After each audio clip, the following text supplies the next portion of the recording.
Buenos días, buenas tardes, saludos a todos mi gente. Welcome to Cafecito con HACE, and I'm so excited you can join us all today.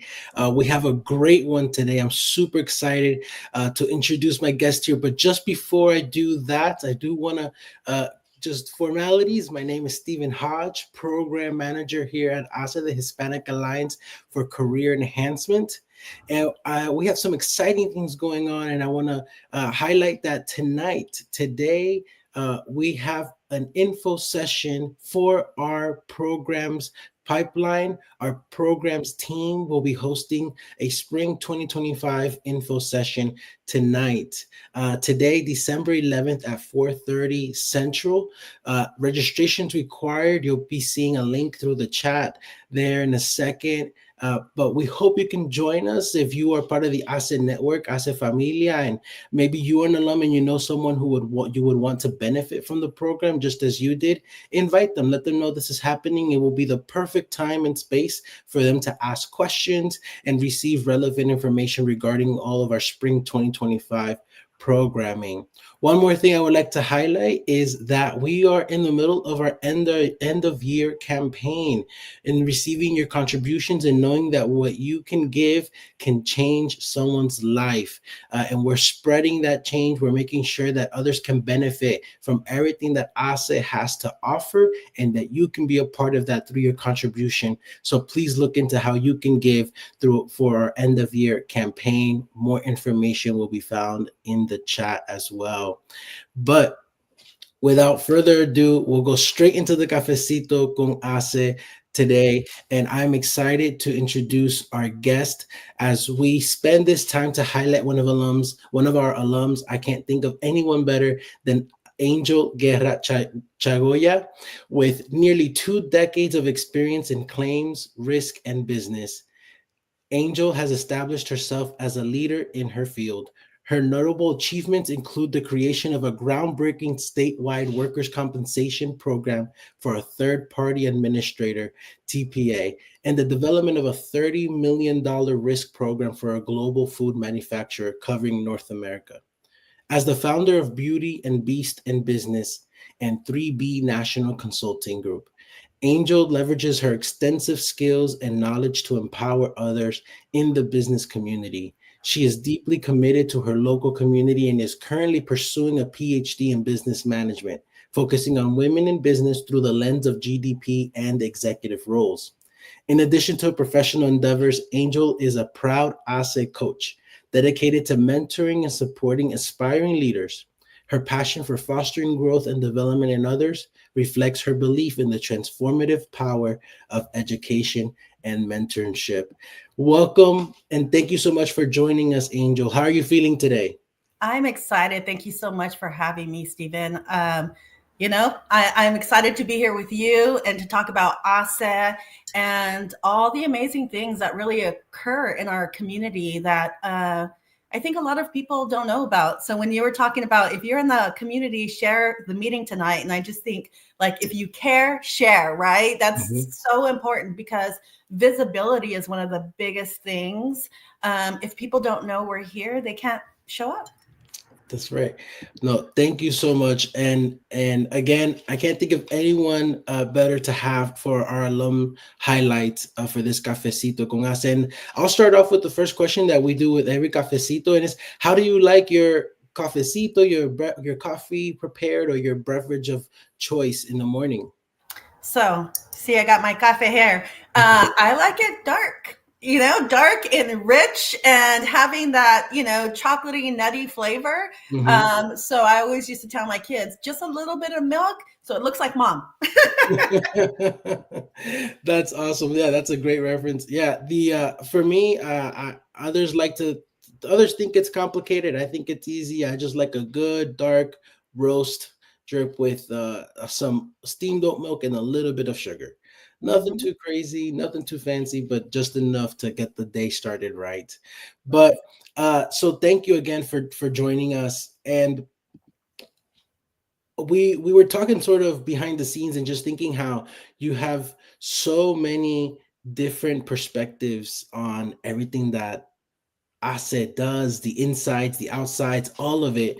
And before we get to your experience, I do want to know how what is your cultural journey, your background, your professional background, your career journey? Please share. So I'm a Chicana from California.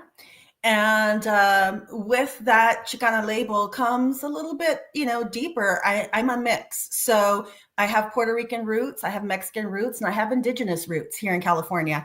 And, one of the things that I really love about ASE is it teaches us to connect with who we are, connect with our culture, and use it in our label, in our title, in the way that we identify in the business world. And in my journey, I say 20 years ago I started in a mailroom, and I quickly navigated, in within about 4 years I was an operations manager, and I just really navigated my career. But at the beginning of my career, it was really about fitting in the box and, looking at what does business excellence look like? What is it shown to us? And that means, muted lipstick, and that means dressing a specific way. And it was right before ASE that I really started to be a little bit more authentic. But when I started with ASE, I felt like the stamp of approval of like, oh, okay, it is okay, to show up authentically. And not only is it okay, I think it's necessary. Yeah, no, and that's what we love to call here at ASET is leveraging your Latinidad. Leveraging your Latinidad, and it is essential when we talk about bring your whole self to the workplace and bring your whole self to everywhere you go.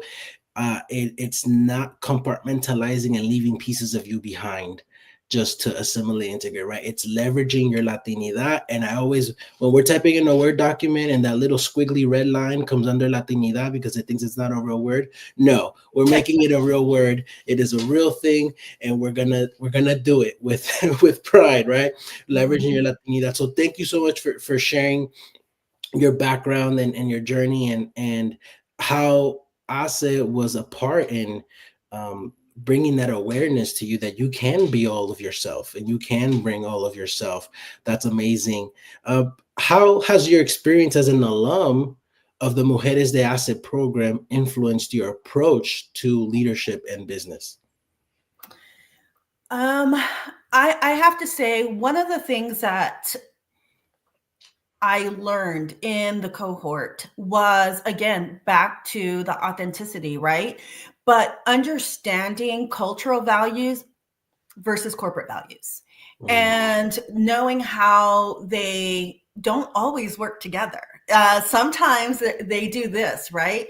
And so understanding that, not just about myself and about my community, but utilizing that knowledge base when dealing with others that I'm leading or teaching or mentoring, right? And understanding that, you know, it's important for us to not only know our own culture and to be accepting of our own, but to know and be accepting of others and know that part of the way they show up, making safe space for them to show up authentically and feeling safe and confident in who they are.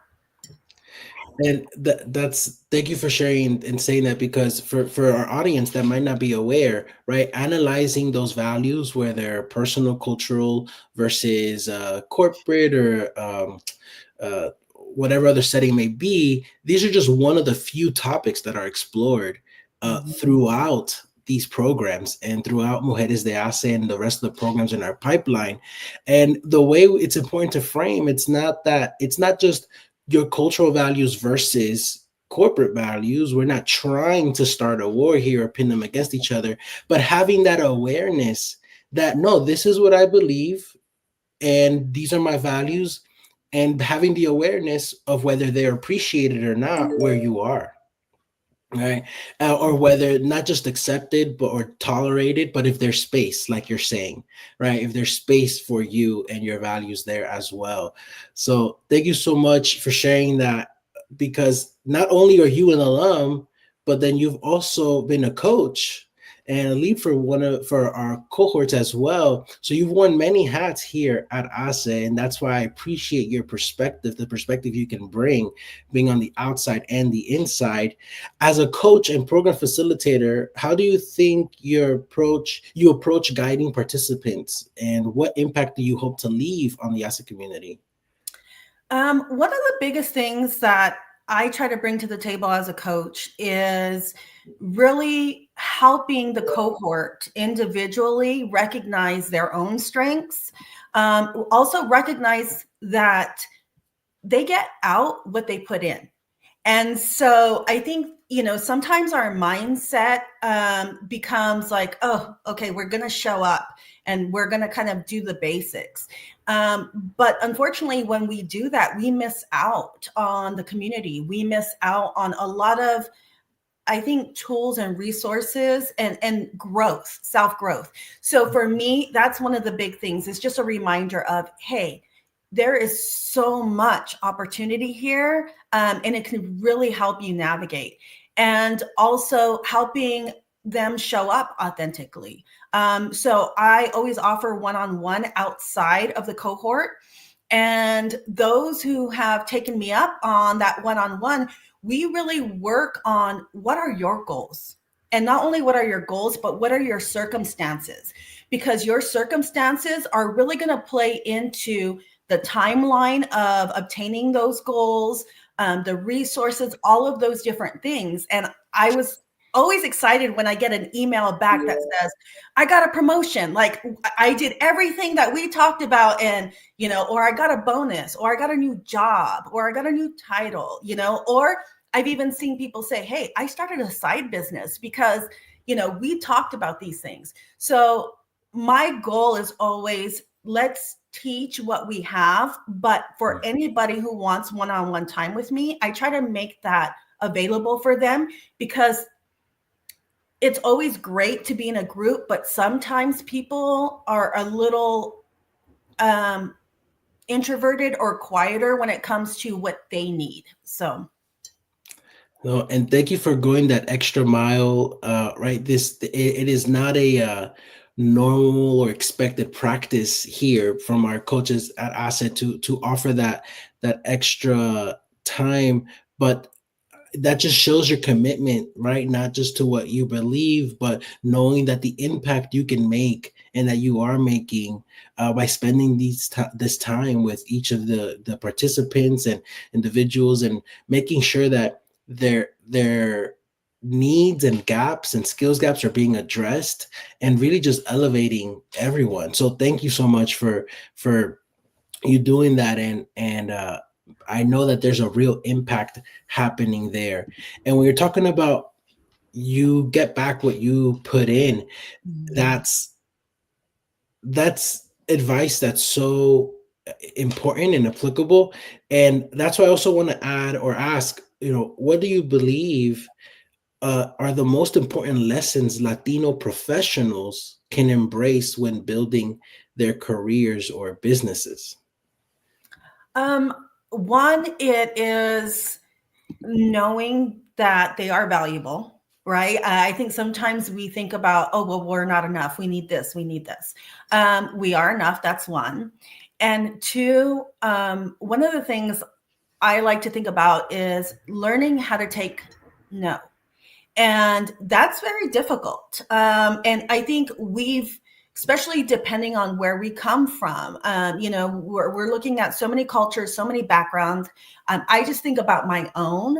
I grew up on welfare. I'm very, open about that. My mom was very sick when I was a kid.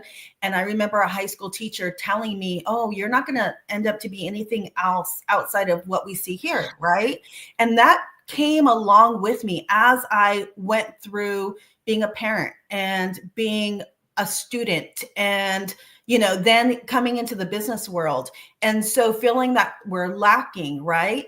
But when we learn how to take no or take those and recognize, well, okay, what do I need to get a yes?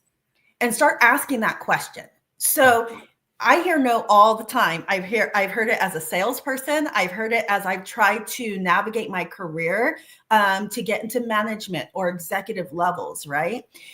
But not knowing how to take no, when we just hear no and we shut down and we back up and we go, okay, that means we're lacking somehow. It can really create a barrier of how we see opportunity. But when we hear no and we go, okay, so what do I need to do to get a yes? And then let them tell you. If you're asking for a promotion or a raise or a new job or whatever, let them tell you. Take that in and then recognize, okay, if I do these things, I'm going to have a better opportunity, right? So when I was asking for a raise or a promotion, I would go back to my desk and I would write a letter that said, thank you so much for taking your time with me today. Per our discussion, if I do these things and come back to you, there's a better opportunity for me at a later date. Then I would do those things and I would come back, right? So I think one of the biggest things for us is recognizing our value, recognizing that we are amazing, we are strong, we are intelligent, we have perseverance, right? There's ganas that we have. But don't let someone's no dictate your future. Because what happens is when we do that, we miss out and we may not walk through some doors of opportunity because we feel like we're not enough. Wow, that is powerful. I hope our audience has their notes out and like writing in from this. This is a free mini session right here, some tidbits that you can take and put into action right now. So thank you so much. And thank you for sharing, Angel. Just very powerful advice and perspective and insight. We do have a question here in the chat from Lynette Correa-Velez, who is VP of Programs here at HACE. Her question is, what inspired you to be a coach? What fills your cup to do the transformational work that you do as a coach? I was so excited when I was in the cohort. And prior to the cohort, I was a business coach for a local college in the National Women's Center.